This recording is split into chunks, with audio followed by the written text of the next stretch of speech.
जय श्री राम। आप सभी का फिर से बहुत बहुत स्वागत है। तो कल हमने शिव जी और माता पार्वती की कहानी सुनी थी। आज उसमें हमने देखा था कि शिव जी ने सप्त ऋषियों को माता पार्वती की परीक्षा लेने के लिए भेजा था। तो वो सप्त ऋषि माता पार्वती की परीक्षा लेने को जाते हैं और उन्हें अलग अलग बातें कह के उनके मन को विचलित करने की बहुत कोशिश करते हैं, लेकिन वह अपनी इन कोशिशों में शिव जी के सप्त ऋषि सफल हो सके। क्या वे माता पार्वती को विचलित कर सके या नहीं? तो आइए आगे बने रहिए।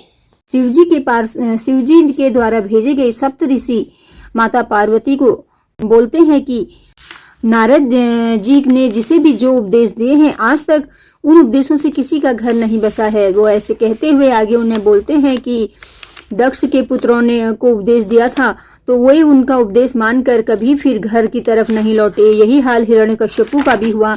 तो आगे यह सब बताते हुए जो भी स्त्री पुरुष नारद की सीख मानते हैं, वे अवश्य ही घर बार छोड़कर भिखारी हो जाते हैं। उनका क्या है? तो वो कहते हैं कि नारद जी का क्या है? उनके शरीर पर तो सज्जनों के जैसे चिन्ह हैं। उन्हें देख के ही हर कोई वो समझता है कि यह सज्जन है, लेकिन उनके मन में कपट भरा है। वे तो सबको अपने समान बनाना चाहते हैं।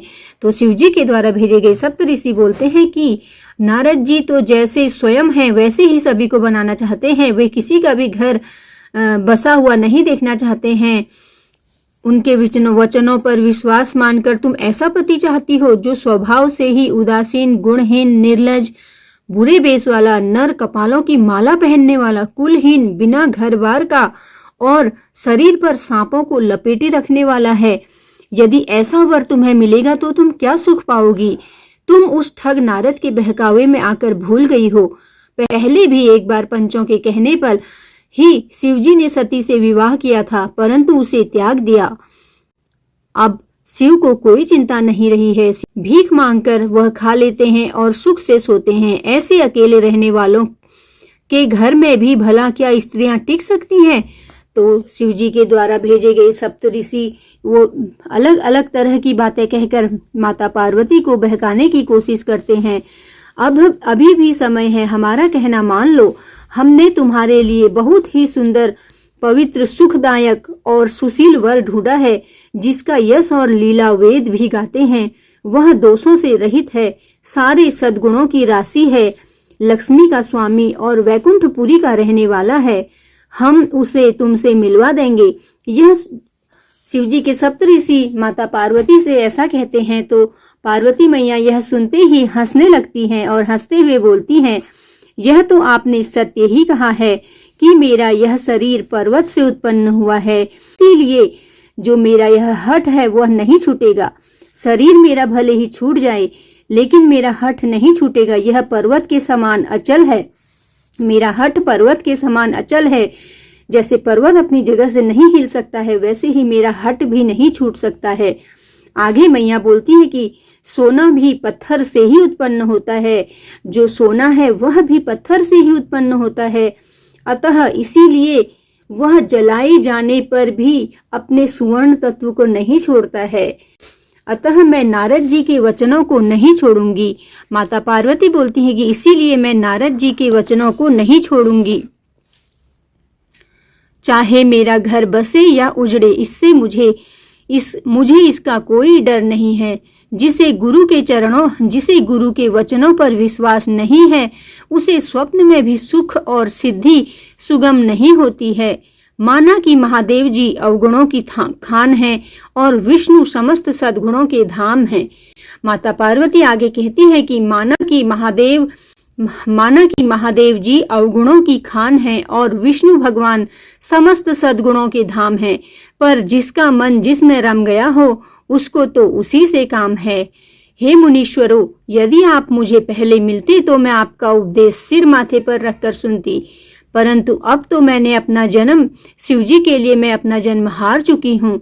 फिर गुण और दोषों का विचार कौन करे? यदि आपके हृदय में बहुत ही हठ है और विवाह के लिए बातचीत किए बिना आप नहीं रह सकते, तो संसार में वर और कन्या बहुत हैं।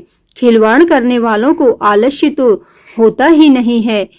आप यह काम कहीं और जाकर कीजिए। मेरा तो करोड़ों जन्म तक यही हट रहेगा, या तो शिवजी को वरूंगी या तो शिवजी से विवाह करूंगी, नहीं तो मैं कुंवारी ही रहूंगी।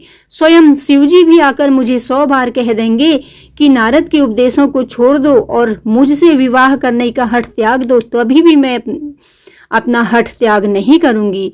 पार्वती मैया ने फिर से कहा, मैं आपके पांव पड़ती हूँ, आप अपने घर जाइए, बहुत देर हो गई है। शिवजी के प्रति पार्वती जी का ऐसा निश्चल प्रेम देखकर मुनि जी बोले, हे जगत जननी, हे भवानी, आपकी जय हो, जय हो। आप माया हैं और शिवजी भगवान हैं, आप दोनों समस्त जगत के माता पिता हैं। यह कहकर सभी मुनियों ने पार्वती जी के चरणों में शीश नवाकर वे अपने अपने घरों को चल दिए। उनके शरीर बार बार पुलकित हो रहे थे। तो सभी मुनियों ने जाकर हिमवान को पार्वती मैया के पास भेजा। सभी मुनि वहां से चले गए और वे सब हिमालय पर्वत में पहुंचे और उन्होंने हिमवान को पार्वती मैया के पास भेजा। वे विनती करके पार्वती जी को घर ले गए और फिर सप्त ऋषियों ने शिवजी के पास जाकर पार्वती जी की सारी कथा सुनाई। पार्वती जी का प्रेम सुनते ही शिवजी आनंद मगन हो गए। सप्त ऋषि भी प्रसन्न होकर अपने अपने घर को चले गए। शिवजी मन को एकाग्र करके श्री रघुनाथ जी का ध्यान करने लगे। उसी समय तारक नाम का एक असुर हुआ, जिसकी भुजाओं में अत्यंत बल प्रताप और तेज था। उसने सारे लोगों और लोकपालों को जीत लिया। तब सभी देवता सुख संपत्ति से हीन हो गए। वह अजर अमर था, इसलिए उसे कोई भी जीत नहीं सकता था। देवता उसके साथ अनेक लड़ाइयां लड़कर हार गए। तब उन्होंने ब्रह्मा जी के पास जाकर पुकार की। ब्रह्मा जी ने सब देवताओं को दुखी देखा और उन सभी को समझाकर कहा, इस दैत्य की मृत्यु शिवजी के वीर्य द्वारा उत्पन्न पुत्र से होगी। युद्ध में वही इसे जीत सकेगा। मैं जैसा कहता हूँ उसे सुनो और उपाय करो। ईश्वर आप सभी की सहायता करेंगे और काम बन जाएगा। सती ने दक्ष के यज्ञ में देह का त्याग किया था। उन्होंने ही अब हिमाचल के घर में जन्म लिया है। उन्होंने शिवजी को पति के रूप में पाने के लिए कठोर तप किया है, लेकिन शिवजी ने सभी कुछ छोड़ छाड़ कर समाधि लगा ली है। यद्यपि बात तो बड़े असमंजस की है, तथापि तुम सभी लोग सुनो। अगर तुम सभी लोग कामदेव को शिवजी के पास भेजो और उनकी समाधि को भंग कर दें, तो तब जाकर हम शिवजी के चरणों में सिर रख देंगे और उन्हें मनाकर उनका विवाह करा देंगे। इस प्रकार देवताओं का हित होगा। इस पर सबने कहा, यह सम्मति बहुत अच्छी है। फिर देवताओं ने बड़े प्रेम से स्तुति की और पंच बाण धारण करने वाला कामदेव प्रकट हुआ। देवताओं ने कामदेव को अपनी सारी व्यथा कह सुनाई। कामदेव ने मन में विचार किया और हंसकर देवताओं से कहा, यद्यपि शिवजी के साथ विरोध करने में मेरी कुशल नहीं है, तथापि मैं आप सबका काम करूंगा, क्योंकि दूसरे के उपकार को ही परम धर्म कहा जाता है। दूसरे के हित के लिए अगर मुझे अपने शरीर का त्याग भी करना पड़े तो भी मैं करूंगा। यह कहकर और सबको शीश झुकाकर कामदेव जी अपने पुष्प के धनुष को हाथ में लेकर बसंत आदि के साथ चले गए। चलते समय कामदेव के मन में ऐसा विचार आया कि शिवजी के साथ विरोध करने से तो मेरी मृत्यु निश्चित है। तब उसने अपना प्रभाव फैलाया और पूरे संसार को अपने वश में कर लिया। तब कामदेव ने पूरे संसार को अपने वश में कर लिया। उस मछली के चिन्ह की ध्वजा वाले कामदेव के कुपित होते ही क्षण भर में वेदों की मर्यादा मिट गई। ब्रह्मचर्य, नियम, नाना प्रकार के संयम, धीरज, धर्म, ज्ञान, विज्ञान, सदाचार, जप, योग, वैराग्य आदि ज्ञान रूपी सारी सेना डर कर भाग गई। जैसे ही कामदेव जी शिवजी के पास पहुंचे तो महाभयंकर शिवजी को देखकर कामदेव भयभीत हो गए। वापस लौट आने में कामदेव को लज्जा की अनुभूति होती और करते भी कुछ नहीं बनता। वापस जाने में कामदेव को लज्जा की अनुभूति हो रही थी और लेकिन कामदेव से कुछ करा भी नहीं जा रहा था। अंत में मरने का निश्चय करके उसने एक उपाय रचा और तुरंत ही सुंदर ऋतुराज वसंत को प्रकट किया, जिससे फूले हुए नए नए वृक्षों की कतारें शोभित हो गई। ऋतुराज वसंत को कामदेव जी ने प्रकट करा, जिससे कि नए नए फूल वृक्षों की कतारें सुशोभित हो गई। वन, उपवन, बावली, तालाब, सभी दिशाएं परम सुंदर हो गई। जहां तहां प्रेम उमड़ने लगा, जिसे देखकर कामदेव जाग उठा। मरे हुए मनों में भी कामदेव जागने लगा। वनों की सुंदरता कहीं नहीं जाती थी। काम रूपी अग्नि का सच्चा मित्र शीतल मंद सुगंधित पवन बहने लगी। सरोवरों में अनेक कमल खिल गए, जिन पर भंवरों के समूह गुंजन करने लगे।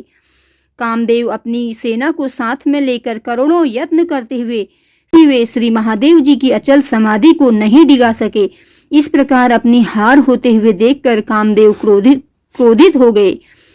अब आम के वृक्ष की एक सुंदर डाली देखकर मन में क्रोध से भरे हुए कामदेव उस आम के पेड़ पर चढ़ गए और उसने अपने पुष्प धनुष पर 5 वाण चढ़ाए। जो कामदेव का पुष्प धनुष होता है, उस पे 5 वाण चढ़ाकर अत्यंत क्रोध से ताक कर उन्हें कान तक खींचकर कामदेव ने तीक्ष्ण बाण छोड़ दिए, जो शिवजी के हृदय में लगे। तब उनकी समाधि टूट गई और उनके मन में अत्यंत क्षोभ हुआ। उन्होंने आंखें खोलकर सब ओर देखा। आम के पत्तों में छिपे कामदेव को देखकर शिवजी को बहुत क्रोध आया। उनके क्रोध से तीनों लोग कांप उठे। तब उन्होंने अपना तीसरा नेत्र खोल दिया, जिसकी दृष्टि पड़ते ही कामदेव भस्म हो गया। इससे संपूर्ण जगत में हाहाकार मच गया। देवता डर गए और दैत्य सुखी हो गए। सभी देवता डर के मारे बहुत डर गए और सारे दैत्य जो थे सभी सुखी हो गए। भोगी लोग काम सुख को याद करके चिंता करने लगे, जबकि योगी निष्कंटक हो गए। योगी तो निष्कंटक हो गए, परंतु कामदेव की स्त्री रति अपने पति का यह हाल सुनते ही मूर्छित हो गई। रोती चिल्लाती और नाना प्रकार से विलाप करती हुई वह शिवजी के पास पहुंच गई। उसने अनेक प्रकार से विनती करके हाथ जोड़कर शिवजी के सामने खड़ी हो गई और शीघ्र प्रसन्न होने वाले कृपालु शिवजी उस अबला को देखकर उसे सांत्वना देते हुए कहने लगे, हे रति, अब तेरे स्वामी का नाम अनंग होगा। वह बिना शरीर के ही सबको व्यापेगा। अब तू अपने पति से मिलने की बात सुन। जब पृथ्वी के भार को उतारने के लिए यदुवंश में श्री कृष्ण का अवतार होगा, तब तेरा पति उनके पुत्र प्रद्युम्न के रूप में उत्पन्न होगा। यह मेरा वचन व्यर्थ नहीं जाएगा। शिवजी के वचन सुनकर रति चली गई। अब विस्तार पूर्वक दूसरी कथा कहते हैं। ब्रह्मा आदि देवताओं ने ये सब समाचार सुने तो वे सब वैकुंठ को चल दिए।